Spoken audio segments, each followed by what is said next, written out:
Currently, there is essentially no funding for school safety in the state of Missouri. No funds that are driven specifically toward school safety.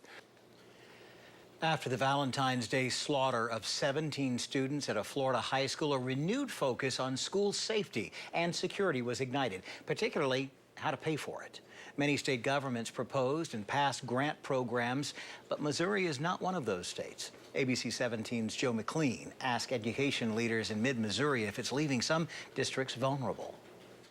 In the 3 months since the mass shooting at Marjory Stoneman Douglas High School, all of these state governments have passed or are in the process of considering hundreds of millions of dollars in appropriations to school safety improvements. From building upgrades to school resource officers to mental health programs, the strategies are different, but the goal is the same: to keep every child as safe as possible, regardless of the size of the school district. Well, some experts I talked to say that can't happen without a statewide funding approach. Columbia Public Schools, $750,000. Jefferson City, more than $400,000. Harrisburg, $2.25 million. Moberly, Fayette, and many more school districts recently approving millions in school safety upgrades for buildings and staff. Can I help you? The federal government also pushing forward $1 billion for education safety grant programs. But the amount from the state of Missouri for school safety, $0. This leaves it to local municipalities to fund a growing need out of its own budget or get a bond issue passed. Jack Warner with the Missouri Center for Education Safety tells me it's also up to individual districts to figure out what safety means. There isn't a whole lot of legislation as to what schools must do. There's a lot of guidance as to what schools should do or they would like to see them do. But following those suggestions, he says, is sometimes easier said than done. It's hard to talk school safety with some schools and not bust their budget. One such area is Osage County R1 in Chamois. Fewer than 200 students attend this one campus district. Superintendent Lyle Best says new safety measures will soon be installed on the classroom doors. Well, this is a fairly simple device. It's called the Guardian Angel that is installed on interior classroom doors. Each teacher has a key. In an emergency situation, the teacher would go over, unlock the box, reel out this cable, and it then will hook on a brace that's on the door. The teacher would ratchet the device to tighten it.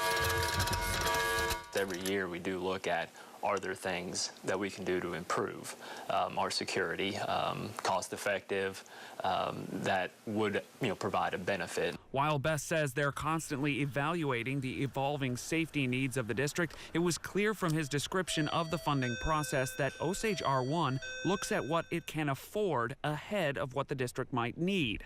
Try to be systematic about it, and do it in phases. There only is, so much money to go around, and so obviously sometimes it has to be taken from another area to be applied toward, school security. For many districts, I'm told, that's just the way it is. Schools do what they can. They do the best that they can in trying to put that safety process together for their districts. Definitely the state levels should step up and help. They see a need. They should step up and help that need. Several district leaders and lawmakers I spoke with say the district level is where school safety funding should remain. With money comes expectations, so there's going to be an expectation for safety that's going to be uniform across the state when maybe that's not the same need in each community. That's one of the good things about having local control. It's going to be hard to find a statewide response. The counties and cities fund their local law enforcement, so I really think it's a local level discussion. Whether the state helps fund school safety or not, Jack Warner tells me one thing is clear. There's no quick fix to any of this, and that's what a lot of people are looking for, is something that will fix this problem right now. It takes planning, it takes process, it takes people working together. Another argument I heard from district leaders against state-level funding was that the money could come at the expense of fully funding the education formula, which superintendents say would be a bad idea.